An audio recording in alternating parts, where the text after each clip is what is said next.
Good evening, ladies and gentlemen. Welcome to Love and Money Webinar 3.0. Today is day 2. If you can hear me, if you can see me, put down in the comment section your name, location, and if you're married, green. If you're married, red. If you're single, green. And of course, if you're engaged, yellow. Put down in the comment section. Tonight it's going to be a beautiful night. I mean, loaded, powerful nights, life transforming nights today. You can share this link on your WhatsApp status, Facebook, whatever groups that you belong to. Let them know that Love and Money webinar is live, and this is day 2. If you attended day 1, which was yesterday, I'm sure you're yet to recover from all of the gems, all of the insights, knowledge that Nelson shared with us. Tonight, aside myself, who is going to be speaking, we have Efe is ready to deliver what he has tonight for us. I'd like to see in the comment section your name, your location, and if you're married, red. If you're single, green. Yesterday, we didn't have anybody choosing engaged, which is yellow. So I'm expecting green and red tonight. So I'm going to set the pace. Ejike, good to have you. So Ogochukwu is in Lagos, and unfortunately red. Very important you identify your status, because yesterday somebody was asking the speaker if he was single or married. Okay.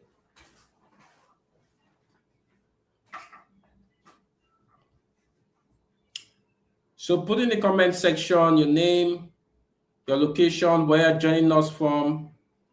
We're going to be starting anytime from now. In fact, right now.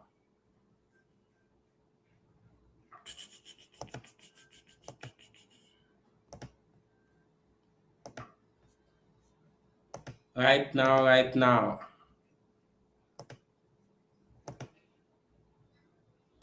We are live for live. Let people know in ML community, in WhatsApp groups we are live.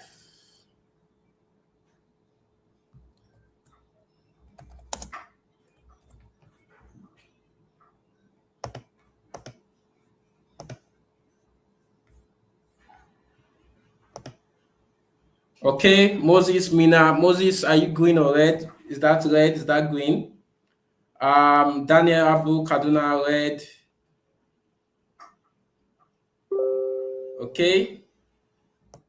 Victoria from River State. Victoria, are you green or red or yellow?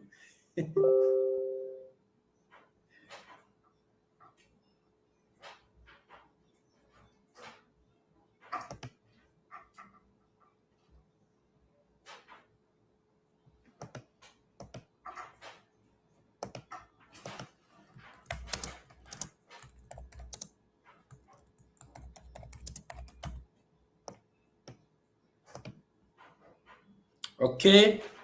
Victoria, you don't tell us, are you green or red?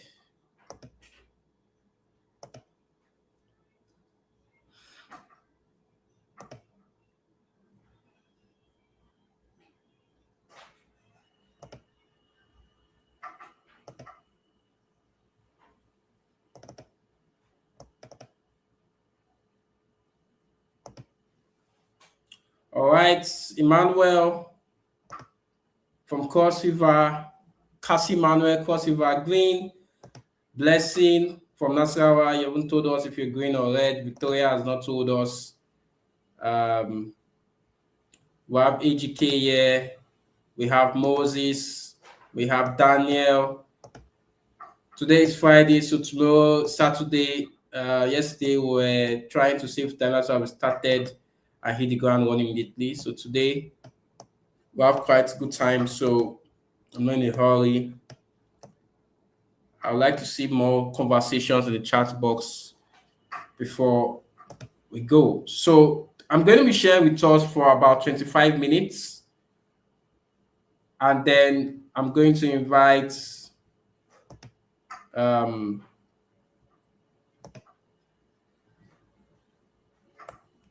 then I'm going to invite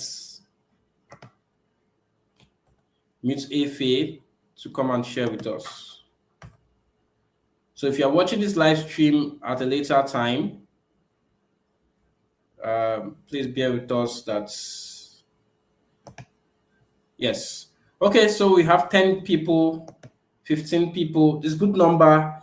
All right, so let's go. So I'm going to be sharing with us on what I have chosen to title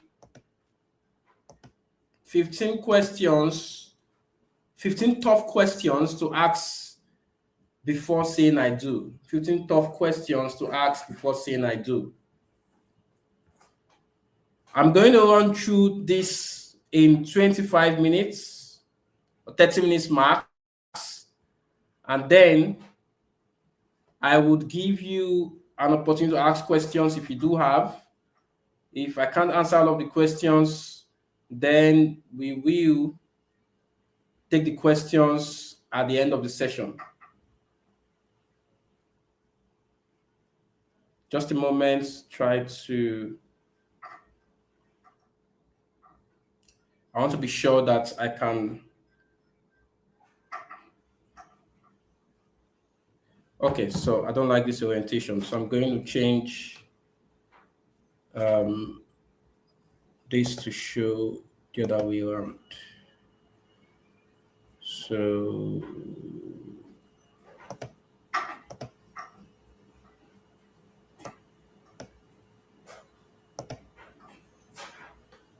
okay.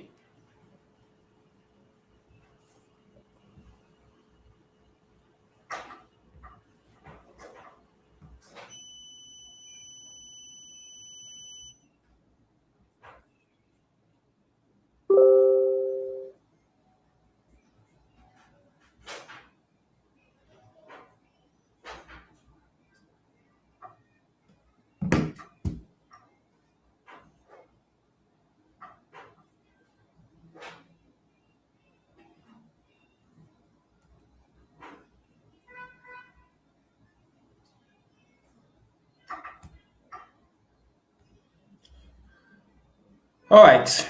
So we good.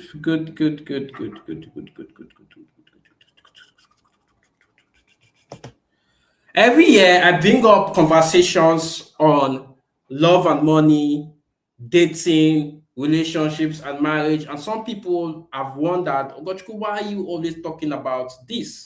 In fact, somebody put it to me that why am I talking about relationship when it's not my niche? I laughed. It's the person that made that statement doesn't understand, would I say my calling in quotes. So I'm pro marriage. I do not think that having money without having a good family to enjoy that money with is good. I believe strongly that you can make money, become wealthy, and enjoy family life. So if you are rich or if you attain financial success without having family to enjoy it with, I think that is incomplete. So that's why you always find me talking about marriage. You always find me talking about relationship because I do not think that wealth is complete without family. Yes, that's my opinion. I know some people say, oh, everybody must not marry. Well, I do not think so. I believe that everybody should get married. Maybe everybody will not get married at any time, but I think that everybody should get married. So if you don't want to get married and you find me talking about love and money, maybe you want to close your ears to it. All right, so for those of us that love money Those of us that love to get married, that love to, enjoy our partner till death do us part, this webinar is for you. So I'm going to be sharing with us in about 25 minutes, 15 tough questions to ask before saying I do. Now, these questions are not to say that the answers you get to determine if you should marry the person or not. Yes, it can determine to some extent if you should marry that person or not, but these questions are to help inform how you would behave in the future, or how your partner is going to behave in the future, so you don't get surprised. Very important, because I was reading a post today on Facebook that a man took all of his children to go and do DNA. In fact, it's a friend of the wife that was sharing it. And she said the reason why the man took all the children to go and do DNA test is because the woman bought a car. So because your wife bought a car, you start thinking that she did something else to to buy that car, apart from maybe a job or a business. So how would you behave tomorrow if your partner buys a car? Or how would you react tomorrow if your partner buys a car without informing you? How would you react? Very, very important questions. All right, so number one here is, how much percentage of your income do you spend monthly? This question is to inform you on how financially responsible or reckless your partner is. Like I said earlier, the answer to this question does not mean that you will terminate that relationship. This is for people that are still in the dating stage, right? So this can help to inform, can I guide my partner into becoming more of a financially responsible person? If you make an effort and the person does not adjust, then you will not decide, okay, this is one of those things I will live with, because I always tell people that there's no perfect partner. Some of us have decided to let go of some areas that are not very important to us and live with the areas that are very important to us. So some people do not mind that their spouse is financially reckless. They think that they are responsible enough to manage the finances for the family, and the shortcoming of their partner will be covered.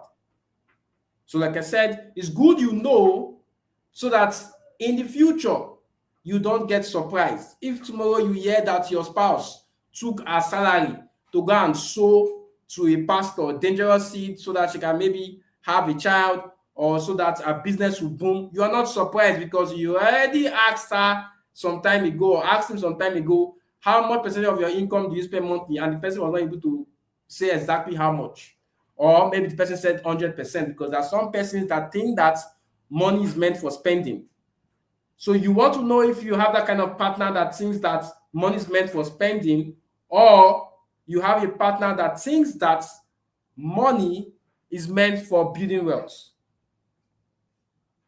Please, if you can hear me loud and clear, I would like to see your comments in the chat box. Share this to your friends on Facebook, on WhatsApp that were live. Okay, so second one here is, do you have any assets or investments? Very important. You want to know what kind of person you're going to get married to. Is it the person that is pro-investing, or the person is the chop life gang? You only live once. All of the money that I make today is so that I can enjoy life today. You want to know the kind of partner you are in, so that tomorrow when you not have maybe a quantum leap in your business, and you're telling your partner that you want to use that money to go and buy land so that you guys can in the future build a house on it, and she's telling you that what she prefers you people do is to go on vacation. So you already know that there's no disconnect. Or maybe you are the lady now. So you want to know if your husband is that kind of person that would make some investment back into his business, or you throw a party. That's what some people do. When they have some quantum leap in their business, what they start thinking of doing is to throw a party. Either they go and celebrate their mother, celebrate their father, or celebrate their child, do it in a very janjatic way. You want to know what kind of partner you are getting married to, so that tomorrow when the person starts behaving in that manner, you are not surprised. And that question is, what are your views on debt and how much do you owe?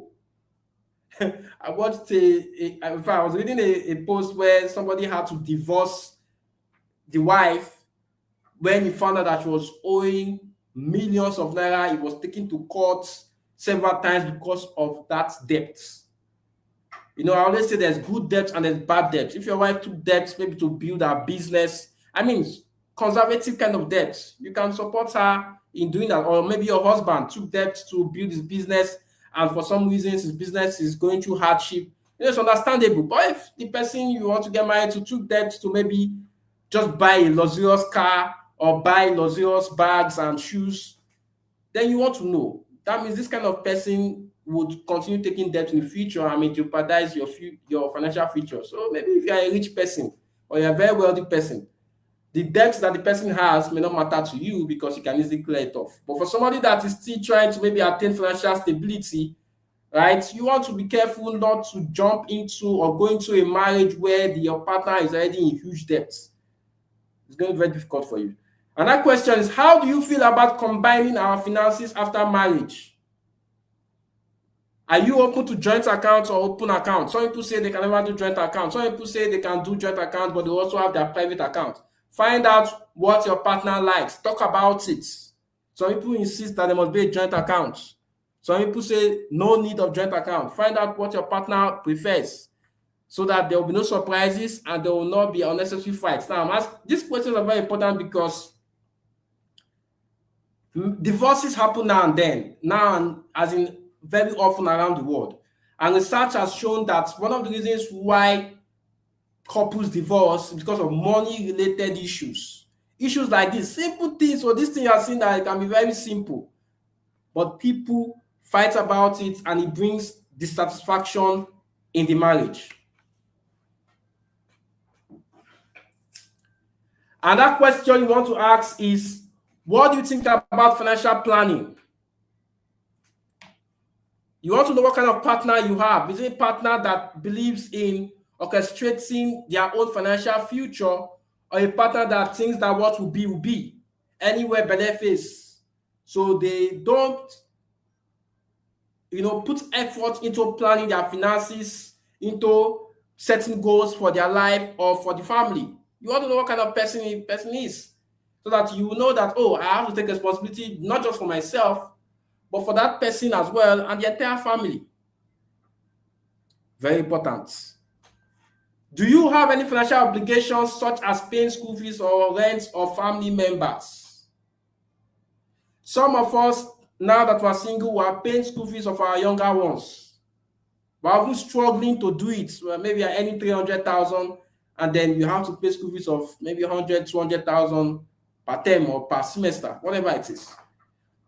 You want to know, if you get married to this person, you'll be the one to start handling that kind of expenses. Can you handle it or not? You want to know. Don't go into marriage and then you now find out that your spouse is spending all of her income taking care of her family members, or his income in taking care of his family members, and then some important important expenses or important projects that you both supposed to do for the family, you can't do it.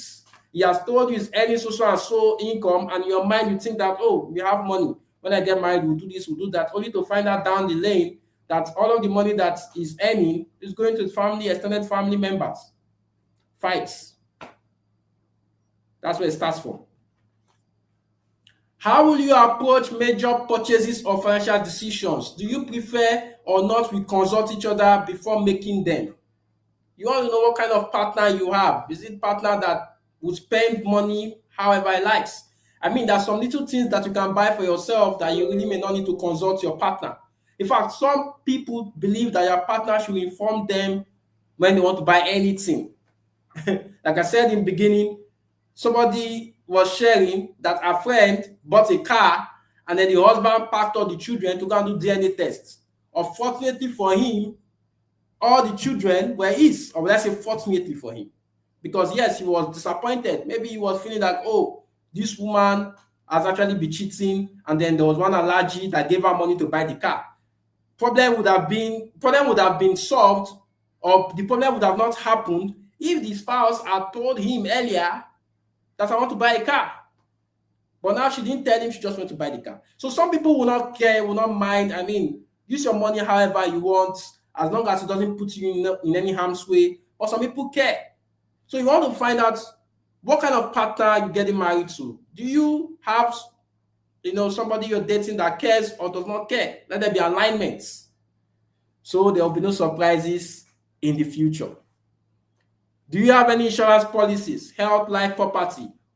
Very important, because some people have life insurance where the beneficiaries of the life insurance is their sisters and their brothers and maybe their parents.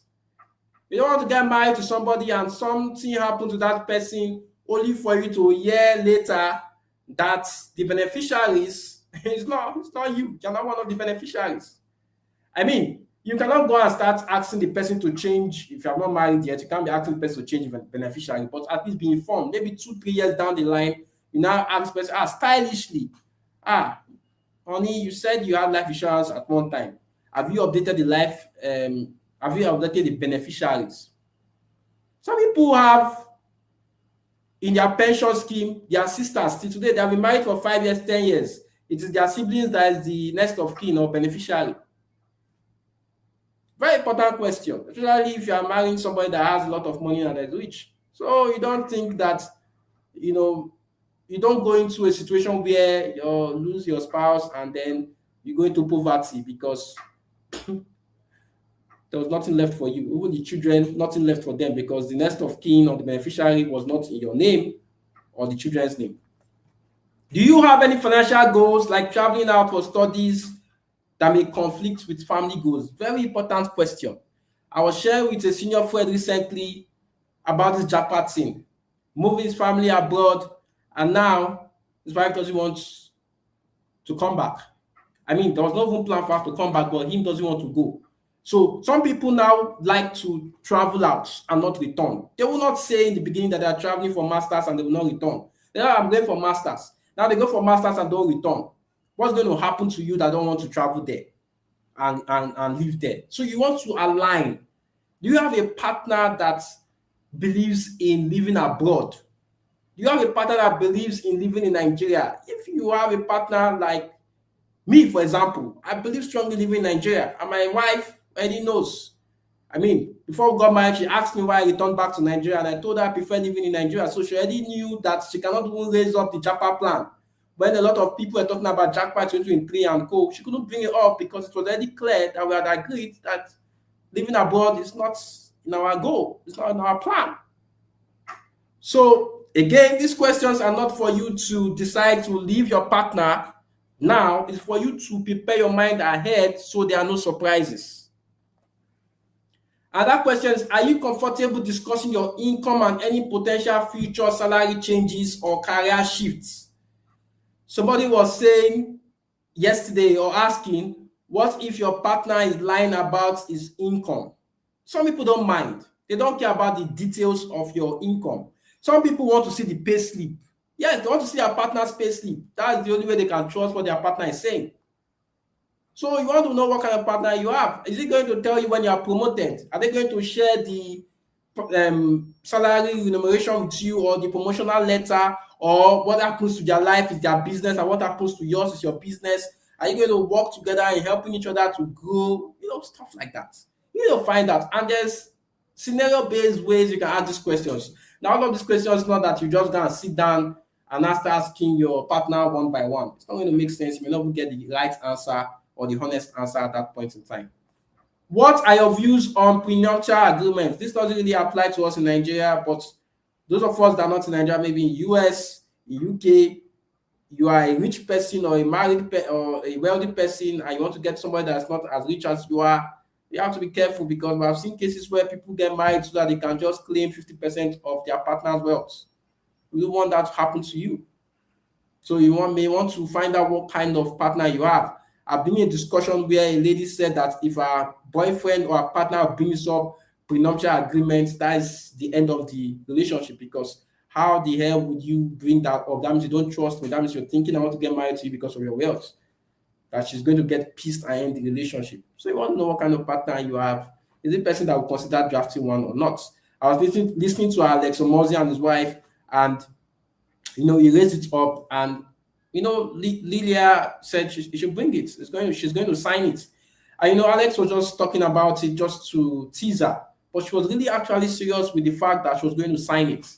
So some women don't care, some men don't care, but some care. So you want to find out what type you're going to get married to. 3 questions left, and I'm going to be bringing up Ms. Efe, who is actually the speaker for tonight. This is just preamble, just to get us ready for his session. What are your thoughts on supporting each other financially during periods of unemployment or financial hardship? There are some people that cannot handle their partner not earning money, especially women, right? I know in the world that we are today, everybody thinks, especially in Nigeria, everybody thinks that provision, or most people think that provision is the man's responsibility. I put up a question on Facebook recently. I asked, for how long, if your husband loses his job today or loses source of income, for how long would you be able to fund the family welfare without frowning? A friend of mine on Facebook twisted it and said, without you ending the marriage. Fidelis. And you needed to have seen comments from some people. They're like, why would he lose his job? Is there only one job? Is there no alternative? Some people say 2 hours, some people say 2 minutes, some people say 1 day, some 3 weeks, some people say 6 months, some people say 1 year, some people say they cannot handle it, that in fact, that's the end. If he loses his job, if he doesn't find a way out, that's the end. But there are some people that don't mind. They can, support you during your months or years of financial hardship. I was sharing to somebody recently, I said, we have seen rich men, we have seen wealthy men collapse to zero. I mean, what happened in that period of hardship when the wife was there? Why did that have to happen? If the wife had a means of employment or a means of income, would the entire family have gone through hardship?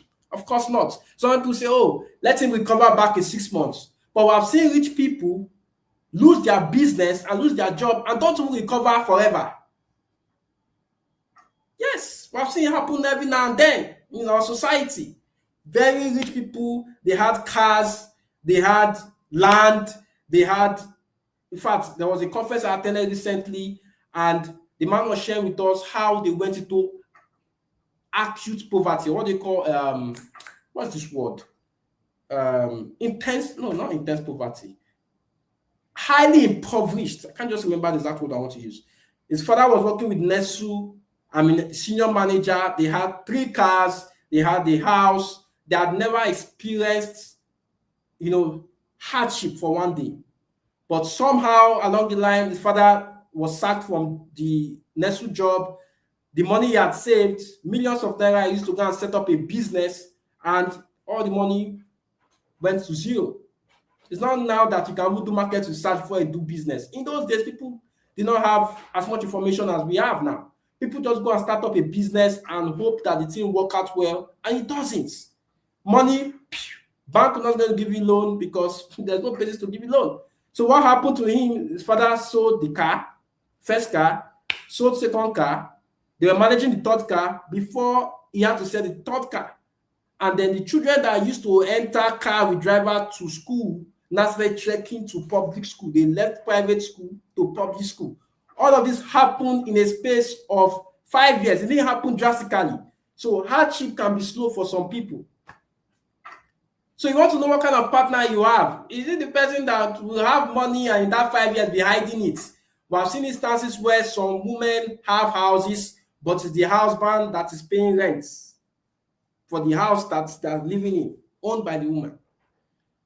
So you want to know what kind of partner are you getting married to? Is it the person that once you go through financial hardship, the person is going to change, or the person is going to help you to go through that situation and come out successful? Like I always say, there are no 2 individuals that behave the same way. When it comes to investment, when it comes to marriage, when it comes to love affairs, people behave differently. There are some people that don't mind that their partner is jobless, for many years. But there are some people that mind. So you want to be careful to know if it's your partner that minds, if the best partner that will, after 2 weeks, start telling you to do frog jump because you're no longer earning an income. Number 13, how do you envision handling inheritance, breakthroughs, job promotion, or unexpected financial gains in the future. If, for example, you marry somebody that the father had landed properties and then the father died and inheritance is given to him, how is he going to handle it? Or how is she going to handle it? Very important, because some people, once they have this unexpected financial windfall, they go crazy. We've seen happen now and then. People get some kind of money that they've never handled in their life and it destroys their family. You want to know what kind of person he is. So just like I said, scenario-based ways to ask these questions. Don't go and start asking these questions directly. Do you have any financial related secrets? Like, for example, buying a house and not telling your partner. Some people are paying rent in the house owned by their partner because they don't want their partner to know that they have money.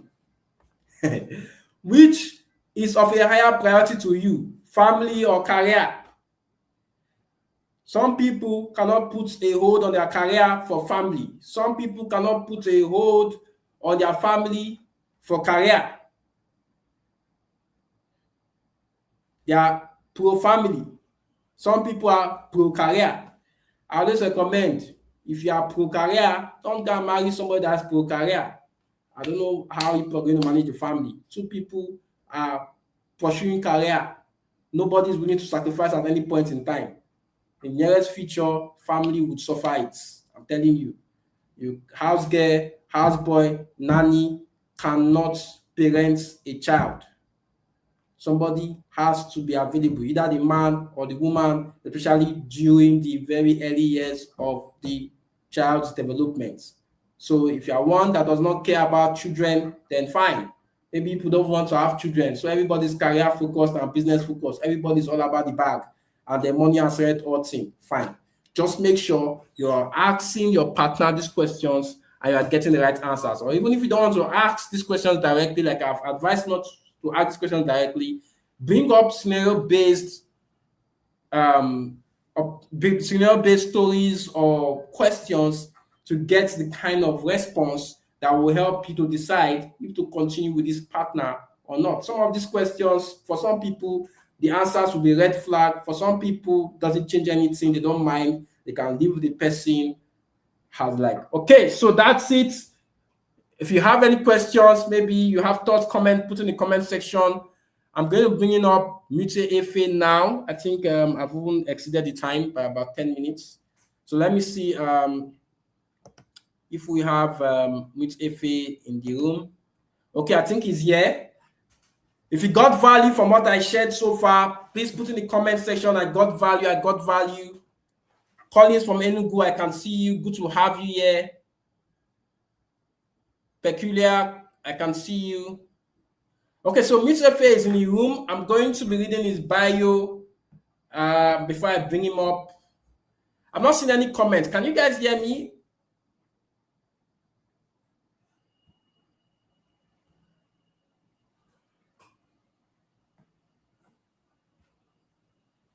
Okay, so some of the questions you may want to start thinking about them and finding ways you can bring them to your partner's attention. So I'm going to be reading Mute Efe's bio before I bring him up. So Mute Efe is a leadership and visibility coach who helps people take charge of their lives and achieve their business goals through the power of visibility. The visibility challenges have helped hundreds of people and businesses become visible in the online space with amazing testimonies from participants.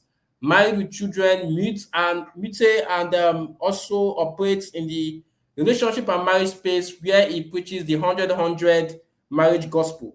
He is of the strong opinion that many marriages will do much better if the partners understand the principle of 100-100. And Mute and his wife got married within 8 months of knowing each other, and they have been married for 9 years. Mute has authored 9 books, including General is Not for Planning, Why Bad Things Happen to Good People, and the popular 27 Most Ignored Questions by Singles, which has sold over 5,000 copies. Mute is married to Priska, and together they reside in Lagos with their children Zoe, Zuel, and Zofani. Very interesting. Mute has 3 daughters. So for some of us that may be thinking that Mute is anti-woman, he's not. I just have to put that out there. And let me say this about Mutefe. This is a very powerful individual. I mean, he has helped me in many ways on the internet, on Facebook. One time he invited me to come to a session like this and speak to his audience. I wasn't even expecting it. This is Mutefe extending a hand to help me to become more visible. I had less than 5,000 followers, or about 5,000 followers then, when Mutefe decided to extend his hand to me, and that helped me to become more visible. So it's somebody that strive to see how people can become better versions of themselves as a single, as a married person, as somebody in business, in career. Mutual is all about how you can become a better version of yourself. Thank you, sir, for honoring my invitation. The floor is yours. All right. Good evening, everybody. I'm honored to be here. Thank you, Obashuku, for the invitation. Please, I'd like you to drop a comment if you can hear me. I want to be sure that I'm loud and clear so that I won't be speaking to myself. So, can you hear me? Let me get a comment. I've known Obashuku for some time, and he's doing an amazing work on Facebook with his money lessons, raising millionaires. So thank you once again. So let me just get one or two comments that you can hear me. Then we dive in quickly. Time is fast spent. Okay, so I'm going to be talking basically around the 100-100 marriage principle, right? The 100-100 marriage principle. That's what's going to be my focus tonight. We'll be looking at understanding the concept of 100-100. We'll be looking at recognizing the level of emotional and financial investment required. We'll be looking at attitudes that weakens your marriage. Then we'll learn practical ways to show up fully during challenging situations or challenging seasons. And finally, partner selection and long-term financial stability. So we have quite a lot to cover in such a short time. So I'm going to move a bit fast for us, right? So thank you. I see a few persons have dropped their comment. Okay, so let's go in straight. Let me say this as I start, and I want you to take this down.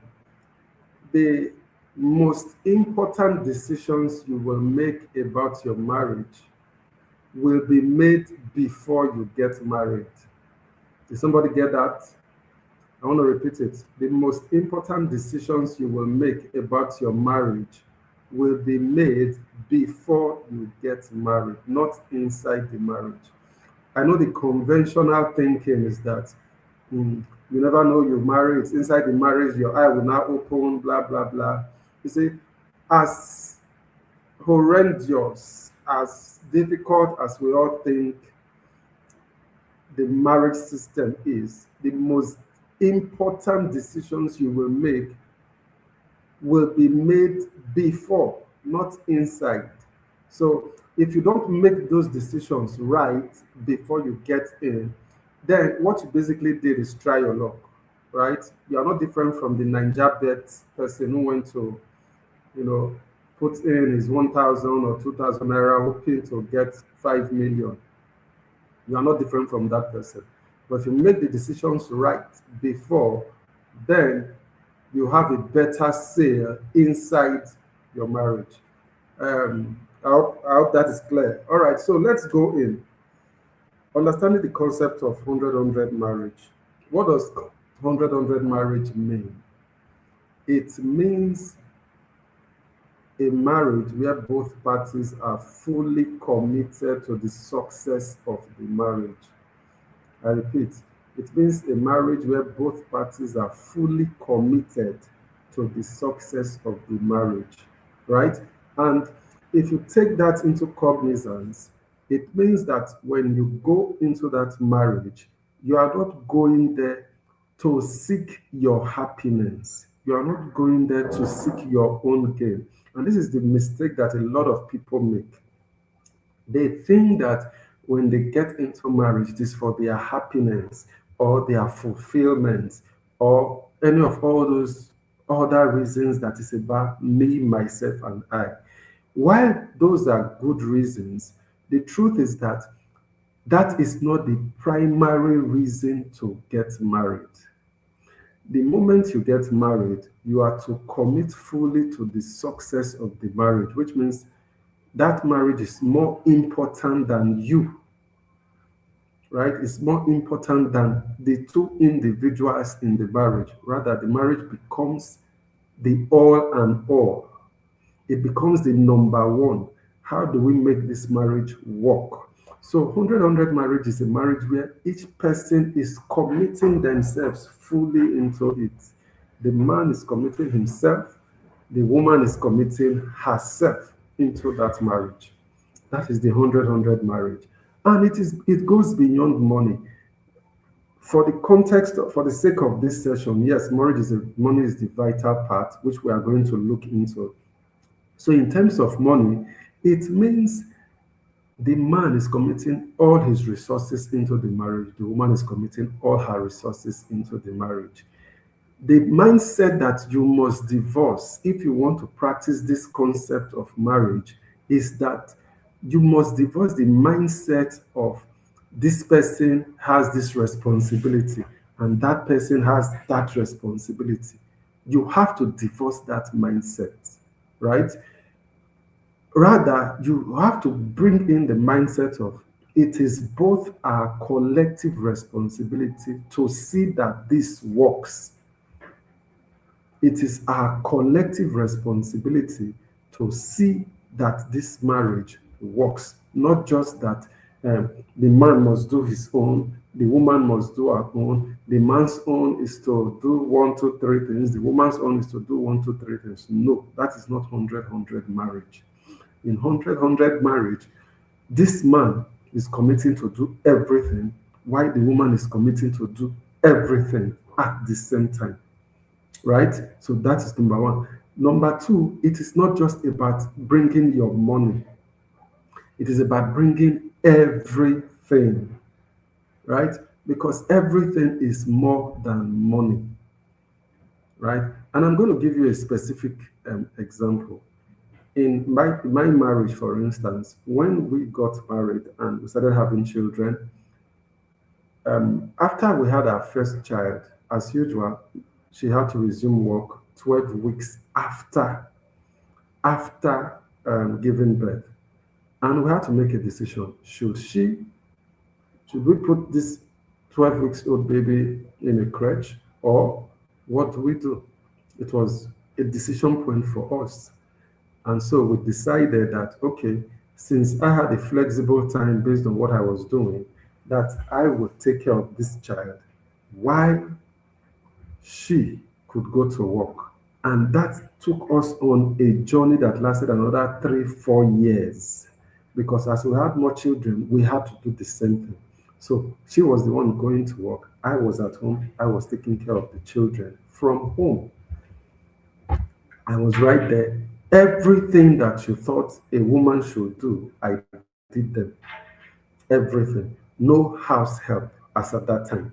Started having house help after we had our third child. So you can imagine what I went through that period. But that is what 100 marriage means. You don't say it is a woman's job to take care of the children, so she must find a way, or let her resign her job and sit at home. And it is the man that, no, all of that argument falls to the floor in a 100 marriage. Both of you must be committed towards making the marriage work, right? So that is number one for the 100 marriage. Responsibility is not shifted, it is owned. Please permit me to take a very short break to attend to something urgently. Very short break. Just give me 60 seconds. And Ogoshuko, I don't know if you can come in for me for just like 60 seconds. Ogoshuko, are you there? Ogoshuko, are you there? Quickly, for 60 seconds, I need to do something urgently. Hello, Ogoshuko.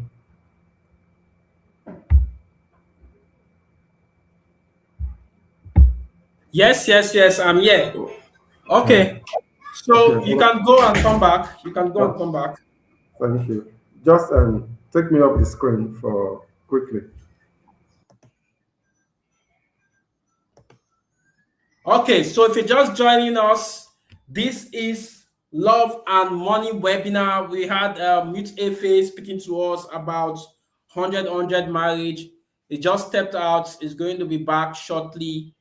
Don't go away yet. If you just finding my YouTube channel for the first time, Money Lessons channel, please hit the subscribe button and so you don't miss other valuable lessons we're going to be sharing in the course of the year. Okay, so any questions from what I shared earlier? If you have any questions, you can ask. If you have any questions, you can ask.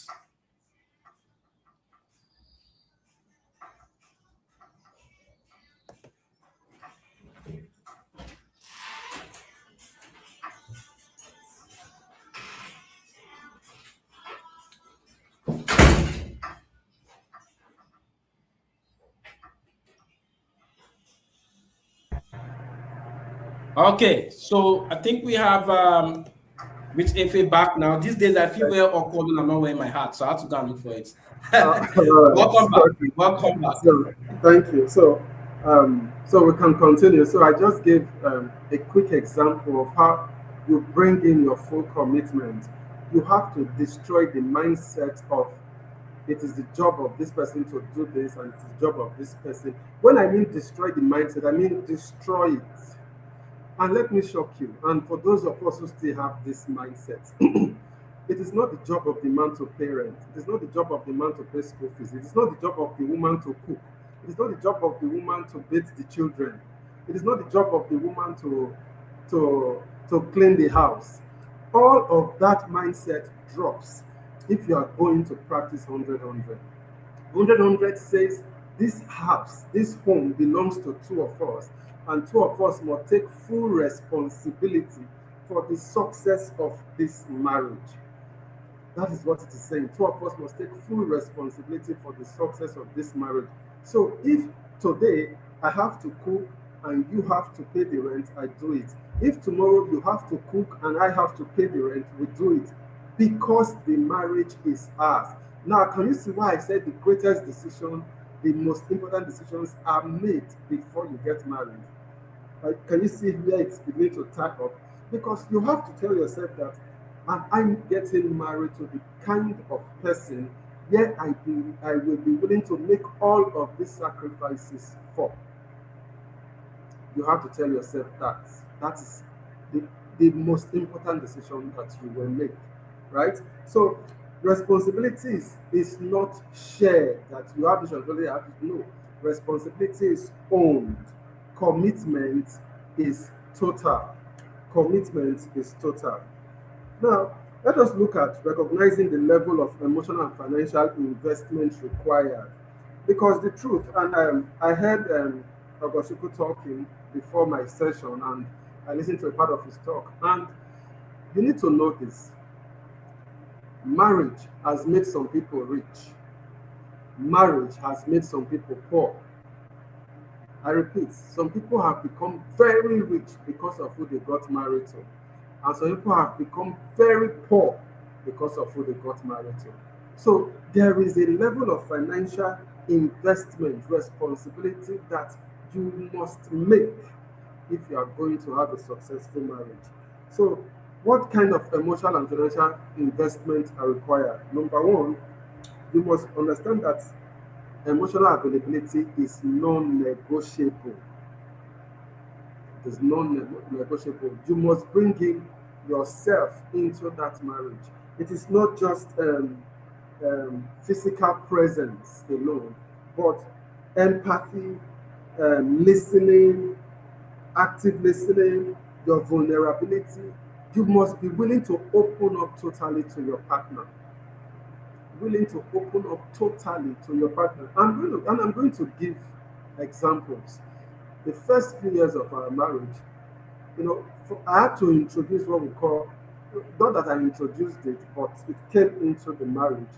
We all know the concept of budgeting, planning and budgeting, right? It did not matter that I was making more money for the house as at that time, but I made sure every naira we spent was accounted for.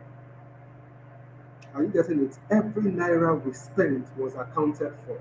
So I didn't say that because after all I was the one bringing in the money, therefore she does not have the right to know. Why should you be asking me about money? And this is the amount you need to run the house. And you don't need to ask me how I spent. No, I was open enough for her to know every detail. As a matter of fact, not just telling her, we had an Excel spreadsheet where every naira was documented. Every naira was. So at the end of the month, we could know how much had been expended in the home at the end of the month, right? It allowed for what? For transparency. But you know what else it built into us? Trust.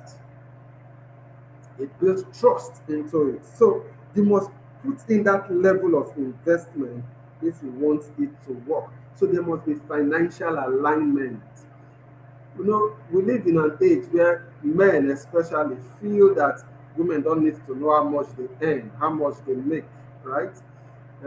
Some men will say they don't even care how much their wife makes. And quote unquote, a lot of ladies seem to be happy when they hear men say they don't care how much they make, but they are not happy when they hear men say she does not deserve to know how much she earns too, how much he makes. Are you seeing the fight there? But if you are going to practice the 100-100 marriage, both of you must be accountable. You as the wife cannot say your husband should not bother about how much you earn. And you as the man should not say your wife does not have the right to know how much you earn. Remember, you are committing to 100-100 marriage. There are other forms of marriages. You can pick that if that is what you want. But my focus here is in 100-100 marriage, right? So you don't say it is the job of the man, right, to provide the money for the home. So you should not bother about you. No, in 100-100 marriage, all the money is for the home.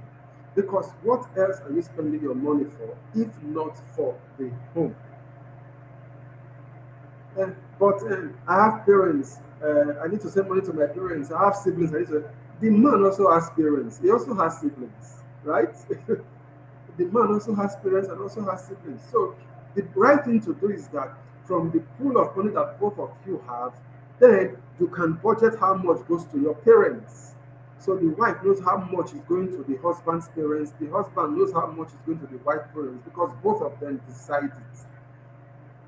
Both of them decide it. So the whole dynamics for a 100 marriage is very different from the traditional concept of marriage. So this is the level of emotional and financial investment that you must make. Budgeting, saving, spending habit, long-term goals must be discussed.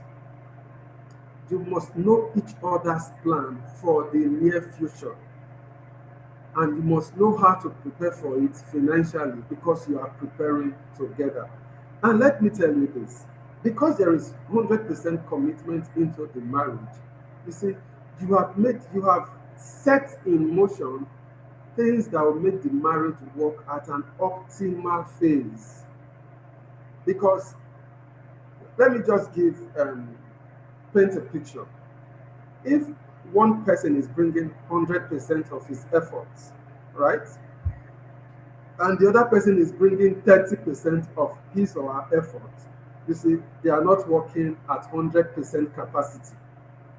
Because 100% capacity means the man brings 100% of his capacity, the woman brings 100% of her capacity. Now, does that mean the man is bringing 100,000 naira and the woman is bringing 100,000 naira? No. But it means that if the man's capacity as of today is 100,000 and the woman's capacity is 30,000, she brings her 30,000, the man brings his 100,000. Tomorrow, the woman's capacity can be 100,000, while the man's capacity can become 50,000 or 30,000. The woman does not allow that bother her because she knows both of them are fully committed. So both of them brings their full capacity part time into the 100-100 marriage. Are you getting how this works? So There must be that level of emotional and financial investment into the marriage. Now let's look at attitudes that weaken marriage. Attitudes that weaken the marriage. Number one is pride, right? Pride. The refusal to admit that you are at fault. Because the fact that you are practicing this does not mean that there will never be friction in the marriage. There will be frictions, but you must be willing to admit your fault, whether as the man or as the woman. You must be willing to admit your fault. You must be ready to apologize. You must be ready to say, yes, I made a mistake here. It won't happen again. You see, but where there is pride, I am the man. How can you talk to me that way? Don't you know you are a woman? You are, once you begin to bring that into the marriage, what is happening is you are weakening the bond in that home. You are weakening the bond in that home. Another thing that weakens that marriage is selfishness. Selfishness. See, let me say this. It's something many of us don't think about when we get married. The true concept of marriage, the original concept of two becoming one, right, implies that if this one that you have chosen, anything happens in the negative direction, anything happens in the negative direction, that you are willing to stand by that person for life. You are willing, if anything happens. So you can only do that when you kill selfishness in that marriage. That's the only time you can do that, when you kill selfishness in that marriage. I know of a couple who got married, and the very month they got married, the man lost his job. The husband lost his job the very month that they got married. And for the next few years, not months, it was difficult for him to get back on his feet.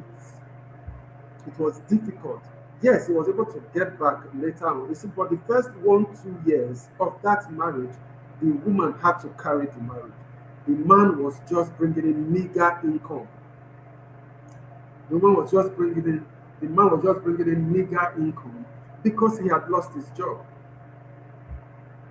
Right? So, if that woman had gone in thinking, can you guys hear me better?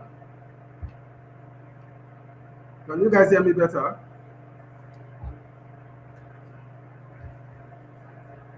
So, if that woman had gone in thinking that it is the man that must provide, imagine what that marriage would have been like if that woman had gone in with that mindset. But understanding that it is, if anything happens, I am willing to take responsibility and carry this marriage.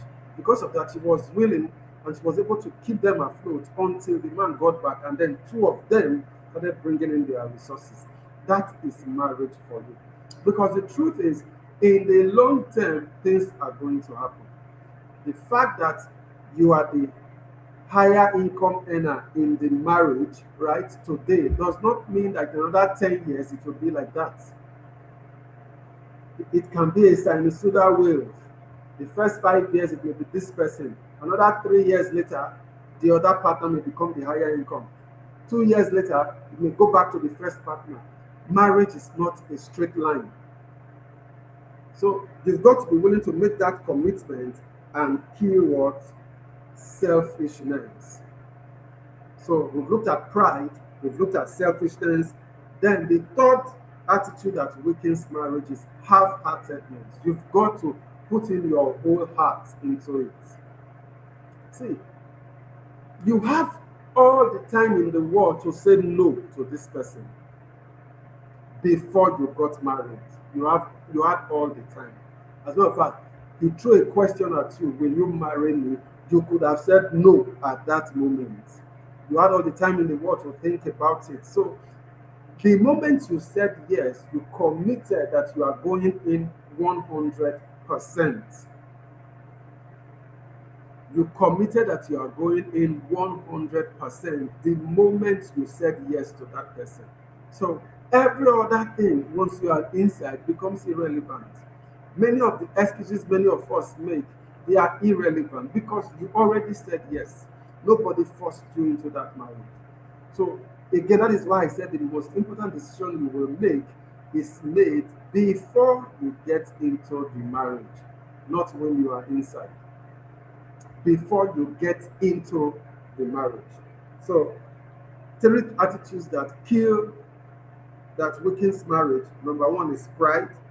Number two is selfishness. And number three is half-hearted participation. Your marriage is more important than your personal comfort. Your marriage is more important than your own happiness. Yes, it may shock you, but that is it. You know, it is generally said that men sacrifice their happiness for their marriages, but women sacrifice their marriage for their happiness. You see, in 100 marriage, two of you must be willing to sacrifice your happiness if need be for the marriage. That is 100 marriage. That means you are willing to pay the price to make the marriage work. Um, Practical ways to show up fully during challenging seasons.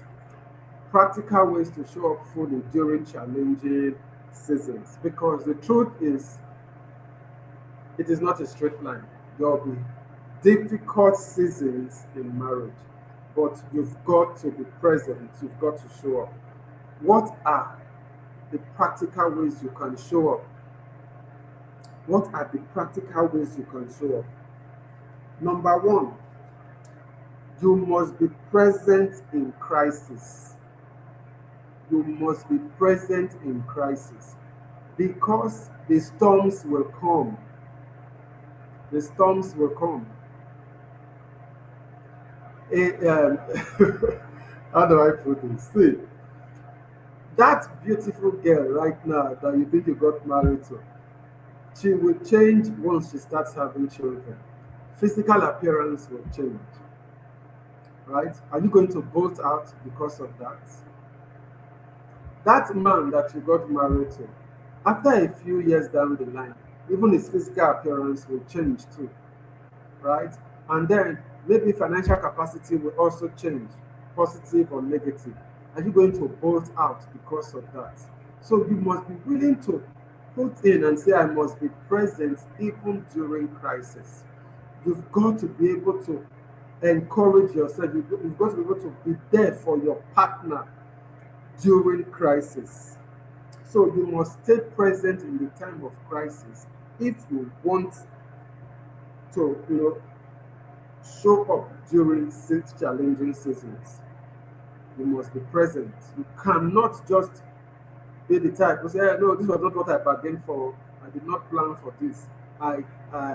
This was not the promise. You promised me a good life. You promised me heaven and earth. My dear, those are promises. Now you are facing reality. Now you are facing reality. But you have to be present. It's your marriage. You have to be present. So, um, another thing that will help is communication. Communicate clearly. You know, they generally said that women expect men to know their thoughts, right? See, men don't read minds. I repeat it, men don't read mind. As a woman, be ready to communicate clearly if you want your husband to understand you. Be ready to communicate clearly if you want your husband to understand you. As a man, be ready to communicate clearly if you want your wife to understand you. Because communication is the lifeblood of any marriage. Communication. You must be willing to talk about things, talk about issues. Make sure both of you are on the same page before making decisions.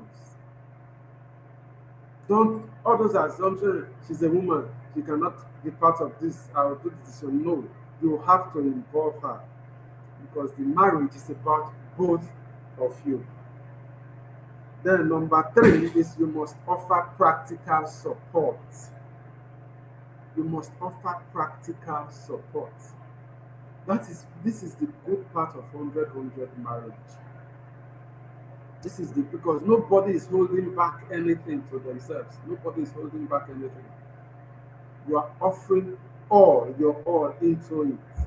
So if he is down at this time, you are up. You are down, he is up, right? Because both of you are giving your all into the marriage. Because both of you are giving your all. That is why 100-100 marriage is beautiful. So there is practical support.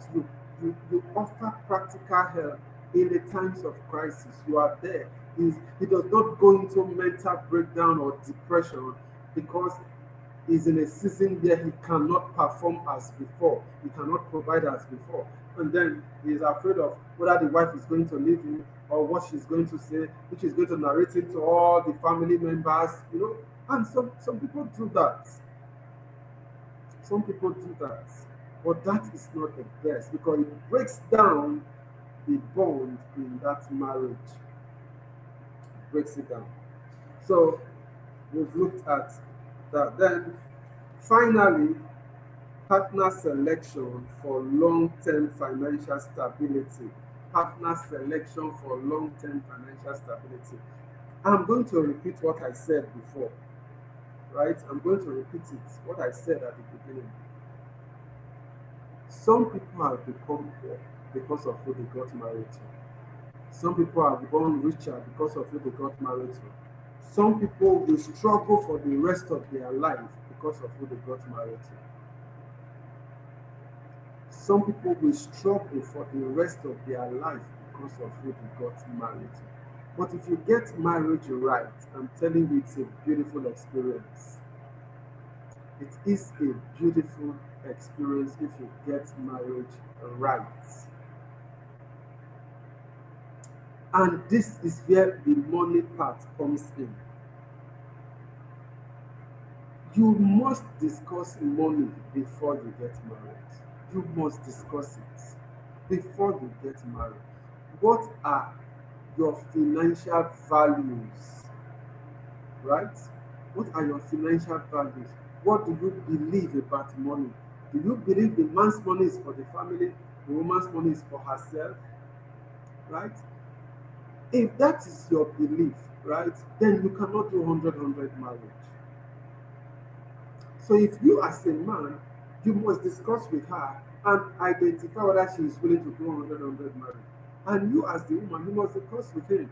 Is he the type that believes you don't have any business knowing how much he earns? Is he that type? Do you think you are safe in that kind of marriage if you don't know what he makes? So he is at liberty to share with you anything, right? Because you don't deserve to know. Do you think you are really safe in that kind of marriage? If the worst happens, are you safe? And we all know what the worst I'm talking about, right? We all know the worst I'm talking about. In my marriage, my wife has access to my phone. Any of my passwords, she knows them. As a matter of fact, we use the same passwords. So she does not need to ask me what is the password for so and so. She knows it. She does not need to ask, right? Because if anything happens, right, whatever it is that might happen, she knows exactly what to do. So the 100-100 marriage is it's one where you must be that transparent for it to work. You must be that transparent. So you must discuss your long-term financial stability, shared financial values, your work ethic, right? I've heard people complain that the moment one person is up and doing, the other person relaxes, right? Uh, the other person relaxes, just sits at home, is not doing anything. Only one person is just carrying all the load. Many times this happens when it is the woman. She begins to complain that the husband is not supporting all of that. It is because you never discussed before you got married. You never studied your work ethic before you got married. It does not matter how much one person is making, the other person should be making something. Even if the income of one person is more than enough to take care of the home, that should not stop the other person from making something. It should not stop, right? Because nobody knows what the next 5 years will be. Nobody knows. So, yes, God has blessed you. One person income is good enough. You that you are on the lower income range now, begin to grow because one, you are no longer under pressure, right? So you have all the bandwidth required to make you grow with ease. So you grow with ease, and then you have more income. You are increasing your income, increasing your income. It is better for the family. It is better. And this illustration is what I do when I tell people about 100 marriage. That if the man is making 500, for example, the woman is making 500, right? If out of that 500, the woman is only bringing 100 into the family, into the home, because she believes it is the man's responsibility to take care of the home. So she only brings 100 out of the 500. It will affect the kind of school the children will attend. It will affect the kind of clothes they will wear. It will affect the kind of food they will eat. It will affect the kind of apartment they will stay. It will affect the kind of neighborhood they will live in. Are you seeing the point? Are you seeing how that little decision is cascading into the family? Now imagine if she brings her entire 500, the man brings his entire 500. What happens? Better school, better food, better clothes, better apartment, better neighborhood. Am I communicating? Just because what? Both of them are transparent with their income. Because both of them are transparent with their income. So all the support that both parties need must come from the two of you. You cannot give one thing and say it is this person. No. And you as the man, you cannot say you are expecting your wife to bring in everything. Meanwhile, you expect her to be the one to cook, to clean, to wash, to do everything. No. I mean, it does not make sense. There is no logical sense there. So as the man, you must also be domesticated and be willing to also help out at home if you cannot outsource it. But I recommend outsourcing so that both of you will have more time for yourselves and to make more money. When you outsource those parts that can be outsourced. But pending when you can do that, then both of you should be involved in the domestic part of the home. Pending when you have enough income to now outsource those other parts. That is 100 marriage for me. That was what we did in my marriage when we were just starting. I took care of the kids alone, without any house help. Bathe them, feed them, dress them up, change their diapers, everything that you think is the woman's job. I did them because they are my children. They are not just her children, they are my children. So for partner selection, you must know your financial values, your work ethic, and your mindset. I already touched about that. What is this person's mindset about money in this one? That will tell you how your marriage is going to be. That will tell you how your marriage is going to be. So you must understand these three things if your marriage is going to work. I believe I've added value to you people this evening. So if you got value, please type in the comment section that I got value.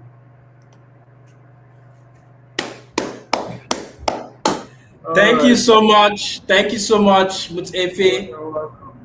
You delivered value, so much value. Albeit the audio was low, but I think that people heard. So, guys, this is an opportunity for you to ask questions. Those of you that have had questions in the ML community on Facebook, this is an opportunity to ask me questions on marriage, especially on the 100 marriage, and anything that pertains to building a successful marriage. Please ask questions, clear questions, direct questions. I have one question for Mutefe. I know that you tried to make you tried to talk about it, but I would just like you to reiterate it and maybe now that you're a bit closer to your mic, maybe we would hear you louder and clearer. So you talked about somebody that got married after the wedding, right? And the person lost his job. And I was explaining this scenario to somebody on Facebook recently because I asked a question that what if you lose your job? What if your husband loses his job? How long can you take care of the family before you start frowning? I didn't want to say that how long will it take you to quit the marriage, but then somebody else decided to ask the question more directly. I think that was Fidelis. He asked that how long will it take for the marriage to break up? And some people were saying 1 week, 2 weeks, 3 weeks, 4 weeks, and some people said that why would the man lose his job, right? So I want to now we know that 100 marriage is something we should be looking forward to. How do the man and the woman manage a situation like that where it was not expected? Because I gave a scenario like people that are working in Heritage Bank, for example. The bank just shut down. CBN gave them a notice to stop operations. Everybody had to go home. How do you manage that situation as a man to start with first, and then how do you manage the situation also as a woman, especially if you're a woman that was earning, because the scenario is even different for a woman that was not earning. A woman that was not earning, both parties will go straight into poverty, and somehow I don't know, some women even prefer it that way, that all of us were poor. But yeah, so speak for the men and for the women. How do they manage that situation where the man was earning, maybe was even earning 500,000 or maybe 1 million, and then suddenly no money? Yeah, good. I'm glad that this is coming up because the reality is that life happens and we need to be prepared for this. Life happens. So, yes, we have fantasies of how this marriage is going to be, right? Honeymoon, driving here and there, enjoying life. Yes, we have those. But let us not also forget that life can also go the other way. He's working in a good company. What something happens and some staff are retrenched and he's among those. So the best thing is you prepare your mind. That's why I said at the beginning, you must tell yourself, are you willing to make all kind of sacrifices for this person? If the answer is yes, right, it will help you if this kind of scenario happens. The man loses his job. Of course, you expect him to begin to look for something else that he can do, right?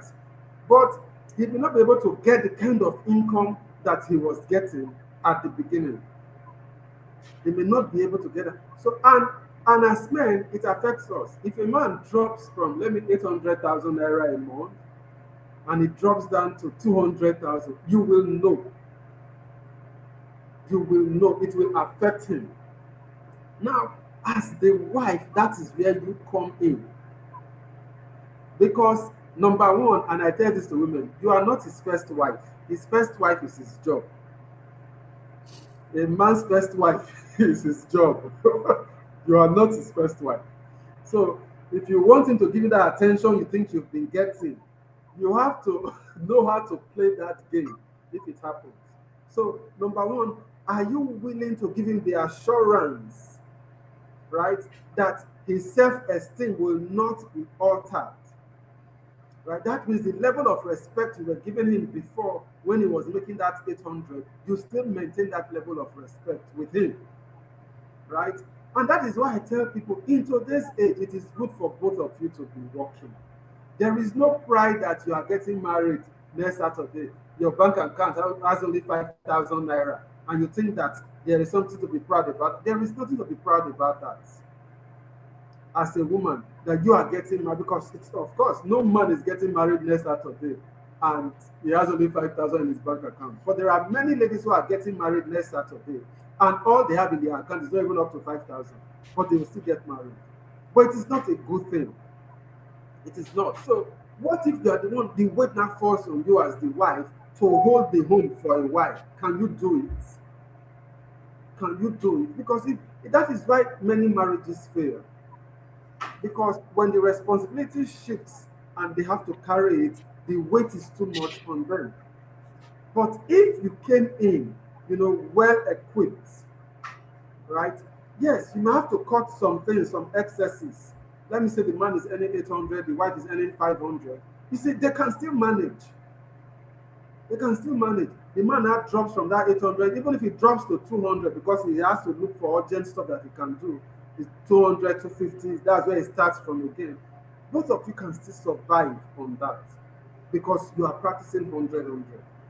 But if your mindset is that it is the responsibility of the man to provide, the man is making 800, you are making 500, the man drops, you are not willing to bring your 500 because you believe it is the man's job to provide, then you are in a crisis.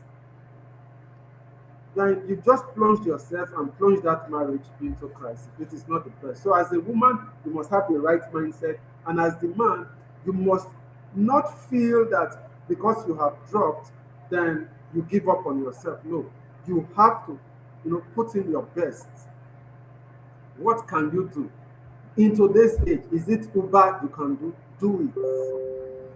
Whatever it is you can do, there are a lot of opportunities around. It will not give you the kind of earning power you had before, but at least it will bring in something instead of just sitting down at home and doing nothing. So I think both parties must have that right mindset. Thank you so much. I love that very robust response. It answers both for the men and also the women. So for the women, FA is saying here that we need to have that mindset of oneness, right? The idea of that it's the man's responsibility to provide, and once it stops, having that income to provide, you start disrespecting him. It's not accepted in the 100 marriage. So maybe for you, you don't like the 100 marriage philosophy. Maybe you Of like the course, 50-50. Congratulations to you. you can do But that. if you looking at the 100 marriage philosophy, if your husband was earning 800, with the example he has given, and then it drops to zero, maybe for some reasons of working in a company where they have to shut down, that period for the man as well should not be the end of his life. I mean, if you have that mindset of oneness, there's a way you even manage that period for him that he will recover quickly. Exactly. Because, like if Newton has said, a man's self-esteem is tied to his income. So he has lost his income, and then whoever is with in the home is also hammering down on that little self-esteem that is left. The man is not going to recover, and that's why some men, once they lose their source of income, they end up not recovering again. And some people like, what happened? What happened? No, I always say this: once you lose in your mind, you lose in this world. It's a mindset game. So if you want your husband to recover from any unforeseen circumstances, and some people say, God forbid, that's what happened to my husband. And good things happen to bad people. I mean, bad things happen to good people as well. So have that mindset to support, to help him to recover. And you as a man, don't just stay at home following around and not doing anything. You don't want to contribute to managing the home.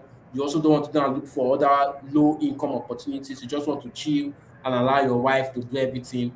That's not acceptable in the 100 marriage. Okay, so one question from the comment section here is, please, sir, what are Okay. your thoughts about having a joint account as a married couple? Yes. This question has come up many times when I talk about this. There is nothing wrong with a joint account. That is why I said have this conversation before, because there are pros and cons to having a joint account. Right? There are pros and cons. What I advise, right, is even if you have a joint account, let individual also have separate account that does not require authorization from both parties. You see, but the important thing is not just whether you have a joint account or not, it's whether there is transparency in that marriage. That is the important thing, whether there is transparency. My wife and I don't operate a joint account, we never did. But every dime that leaves her account, I know. Every dime that leaves my account, she knows. But we don't have a joint account. So there is nothing wrong with having a joint account, but it is the principle that is more important than the action, the principle. It is not that are you transparent when you have, because you can have I say I have a big uncle, that the wife, he made sure the wife's salary comes to his account. But it was not done because they are practicing 100. It was done because he was an authoritarian. Are you seeing the difference? He was an authoritarian. I'm the man. You must submit everything to me. That is not what we are saying. So if your joint account is for projects, future projects that you want to build together, that is good. Uh-huh. So the man has his account, you have your account, it's okay. You earn 500,000, make sure 200,000 goes into our joint account. I earn 800, I must make sure 300,000 goes into the joint account for a project that we want to do. But for the daily expense of the home, we still have separate account. But it does not mean I don't know what you earn, or you don't know what I earn, or I will just spend without you knowing where the money is going to. No. And 100 marriage does not mean you cannot spend on what I call frivolities. You know, things that you just want to have feel good money. I don't know if you get my point. It does not mean that you cannot buy ice cream for yourself. That is not what we are saying. So, but all of that, there is room for it. Both of us are aware there is room for it, right? Somebody may ask my wife money, right? Then she will not come and tell her, so and so person asked me for money, I gave her so and so amount, right? She comes back to tell me. She does not have to. I don't know when. I didn't see the alert. Do you understand? But because there is transparency, she comes back and tells me. Recently, somebody, a friend on social media, gave me a gift of 100,000, just a gift, to appreciate me. I told my wife, somebody just gave us 100K. It was, I could have spent it on my own without telling her. But I still told her. Not only did I tell her, I told her to send a WhatsApp message to that person to appreciate the person. Are you seeing transparency? I told her, send a WhatsApp message to so and so person to appreciate him for this gift. So the key principle is there transparency in the marriage. It's not just about the joint account or separate account. What principle are you working by? That is the important part. Right. So I believe I've answered that question. Thank you for that response. I love that very, very balanced response. I also believe that joint account is not a necessity. It's nice to have. What's more important is the communication, because some people use joint account to hide other things they're doing. So say, okay, we have agreed to joint account 100K. That means that I can spend the remaining however I like. That's what some people try to use joint accounts to dodge. They use it to wash their hands away from accountability. Exactly. So don't be quick to go and agree to joint accounts. Your partner might have an ulterior motive and put you in a disadvantage. Right? But if you have what? They should discuss before exactly. Discuss it. So maybe you have a project. Both of you are working. Both of you maybe are high income earners. You have a project, want to buy a house. Maybe you guys can put together for that short period of time to achieve that goal. Then after that, it's not necessary. So whatever works for you, but just know that it's not a necessity. All right. So I don't think we have any other question. Let me see. Guys, you don't have questions. Those of you have been asking questions in the community. Come and ask your questions here now. Ask Ms. Efe your questions. This is not me answering now. So you don't say I'm biased. You see, Ms. Efe has said something differently from how I would teach. I don't need to teach 100 marriage before. I mean, you are the first person I heard. I think about 2 years ago, I first heard Ms. Efe talk about 100 marriage. I used to think that 50-50, right? That maybe I'm earning 1 million, my wife is earning 500,000, she will bring 250 based on the percentage that she earns, and then me, I'll bring 500, 750, and then whatever is left to spend it however I would like. That's what I used to think that is best, 50-50, right? But now I've come to understand that 100 is best, because it doesn't make sense that we can afford to live in a 3-bedroom flat in maybe Surulere based on our cumulative income. But because you think that the man is a provider, you would allow him to go and rent house in Bariga or Mushin or Oshodi because you cannot contribute to rent. You know, some women think in a very funny way. God forbid, I cannot contribute to rent. Rent is the man's responsibility. I cannot contribute to school fees. But look at it. You are putting your family in a disadvantage because you are not willing to contribute to the success of the marriage. So like we said earlier, if you're one that is looking forward to 100, you need to delete that mindset. Delete it quickly. Two have become one.